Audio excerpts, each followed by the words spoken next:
Scripted teaching emphasises, किन चीज़ों पे उसने जोर दिया? रोट लर्निंग, उसने रोट लर्निंग को रिजेक्ट किया। उसने कहा कि बच्चे की कॉग्निटिव डोमेन के ज़रिए उसको जो समझ आए या उसकी कंप्रीहेंशन जितनी क्लियर हो सके उस पे जोर दिया। यानी रोट लर्निंग पे बिलीव ना किया जाए। अगर बच्चा आधा टूटा फूटा भी सही जवाब दे देता है तो उसको एक्सेप्ट किया जाए। ज़रूरी नहीं है कि परफेक्ट वर्डिंग के साथ परफेक्ट आंसर दिया जाए, लेकिन जो टूटी फूटी बात भी कर रहा है और उसको ये नॉलेज आ गई है तो आपने उसको एक्सेप्ट करना है। तो रोट लर्निंग को इसने रिजेक्ट किया। स्टूडेंट पैसिविटी को, यानी स्टूडेंट को पैसिव किया हुआ था। स्टूडेंट ना क्वेश्चन पूछ सकते हैं, ना स्टूडेंट बोल सकते हैं। स्टूडेंट सिर्फ और सिर्फ सुन सकते हैं और अगर टीचर कुछ पूछे तो बता सकते हैं। स्टूडेंट की एक्टिविटीज़ नहीं थी, स्टूडेंट एक्टिवली पार्टिसिपेट नहीं करते थे। तो स्टूडेंट पैसिविटी को इसने एम्फसाइज किया कि ये चीज़ नहीं होनी चाहिए। थर्ड पार्ट था facts and low level questions. बच्चों को फैक्ट्स बताना चाहिए, ना कि बनी बनाई कहावतें, बनी बनाई कहानियाँ सुना के बच्चों को फैंटेसाइज करके और फिर आगे ले जाए। उनको स्टार्टिंग से फैक्ट्स बताए जाएं, उनको लो लेवल से क्वेश्चन करना या क्वेश्चंस के आंसर देना सिखाए जाएं, और इस चीज़ पे उसने जोर दिया। नेक्स्ट है आपके पास लो लेवल कॉग्निटिव फंक्शंस, यानी आपने उसको डरा के धमका के उसके कॉग्निशन को या उसकी एबिलिटी को या उसके कॉन्फिडेंस को लो नहीं करना। आपने उसको ग्रोन अप करना है, उसको बकअप करना है कि वो ऊपर जाए और ऊपर जाके वो अपनी कॉग्निटिव लेवल को अपर करे, अपनी समझबूझ के ज़रिए क्रिटिकल थिंकिंग करे, उसकी प्रॉब्लम सॉल्विंग की तरफ सोचे, अंडरस्टैंडिंग के स्किल्स की तरफ सोचे, कॉम्पिटेंसीज की तरफ जाए। ना कि वो लो लेवल कॉग्निटिव फंक्शंस करे कि बस खाली मुझे पढ़ना आ जाए, मुझे लिखना आ जाए और मुझे रटाफिकेशन आ जाए, मैं काबिल हो जाऊँ। ये चीज़ जो है स्क्रिप्टेड टीचिंग में रिजेक्ट की हुई है। अब आते हैं हम अगली तरफ, जो कि है old aspects of teaching.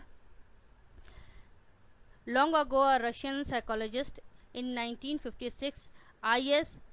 Vygotsky affected the world understanding of teaching, learning and cognitive development, but now every nation has different concept of teaching. It is accepted now, but therefore the children enter the school, he should have taught cognitive and linguistic skills. उसने कहा कि पुराने ज़माने में उसने तीन चीज़ों के ऊपर बहुत ज़ोर दिया कि टीचिंग में ये चीज़ होनी चाहिए। पहला लर्निंग, सिखाना। दूसरा कॉग्निटिव डेवलपमेंट, यानी उसकी डेवलपमेंट की जाए, उसकी जहनी नशोनुमा पे जोर दिया जाए। और तीसरा जो था अंडरस्टैंड करना।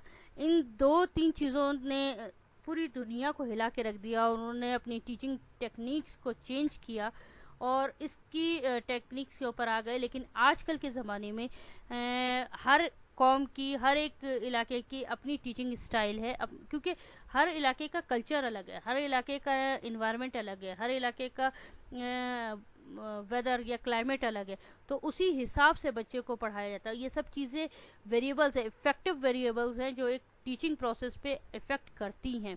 जैसे कि आजकल के पेंडेमिक दौर में का जो एरा चल रहा है, तो इसने हमारी टीचिंग प्रोसेस को या टीचिंग लर्निंग प्रोसेस पे हमारा बहुत बड़ा इफेक्ट डाला है। हमारे सारे के सारे एजुकेशनल इंस्टीट्यूट जो है वो बंद हो गए हैं। हम लोग जो हैं हमने अपना वे ऑफ टीचिंग और वे ऑफ लर्निंग चेंज करके जो हमारा क्लासरूम था, अब हम उसको इंटरनेट के थ्रू चले गए हैं।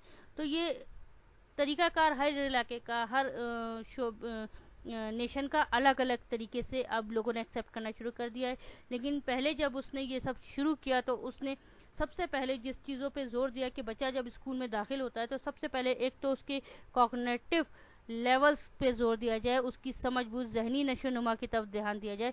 और दूसरी चीज़ थी लिंग्विस्टिक स्किल के बारे में, कि उसकी ज़बान, मादरी ज़बान कुछ भी हो, लेकिन उसको वो ज़बानें भी सिखाई जाएं जो उसे नहीं आती और जो पूरी नेशन में मीडियम का काम करती हूँ।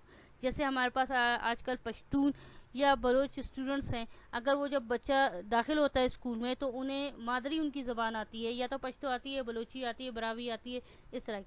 लेकिन जब वो स्कूल में आता है तो उस पर जोर दिया जाता है, या टीचर्स, बहुत सारे टीचर दूसरे स्टूडेंट्स को या खुद उससे लोकल लैंग्वेज में ट्रांसलेट कर करके उसको समझाते हैं कि आपने उर्दू भी सीखनी है, आपने इंग्लिश भी सीखनी है, क्योंकि ये दोनों ज़बानें हमारी ज़रूरत है। और हमारे मुल्क में हमारी जो मीडियम की लैंग्वेज है, हमारा कम्युनिकेशन का मीडियम है वो उर्दू है, और बहुत सारी जगह पे हम लोग इंग्लिश, जो ऑफिशियल है वहाँ इंग्लिश यूज़ करते हैं। तो इन सब तरह की चीज़ों पे उसने जोर दिया कि ये सब चीज़ें सिखानी चाहिए बच्चे को।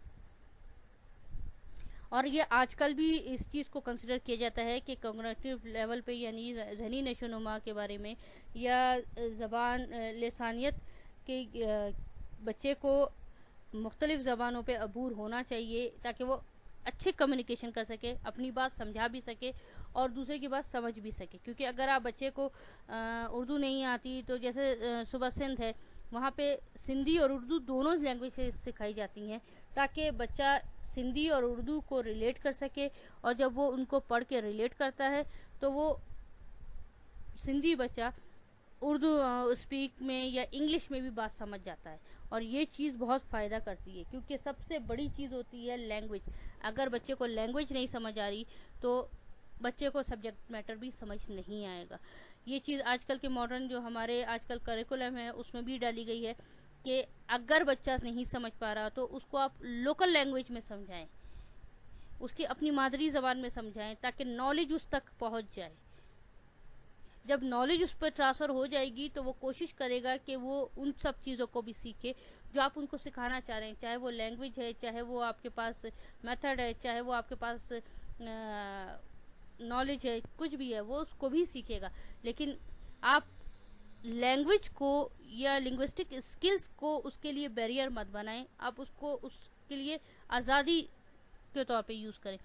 तो ये चीज़ मॉडर्न एज में भी थोड़ा एक्सेप्ट की गई है। अब हम चलते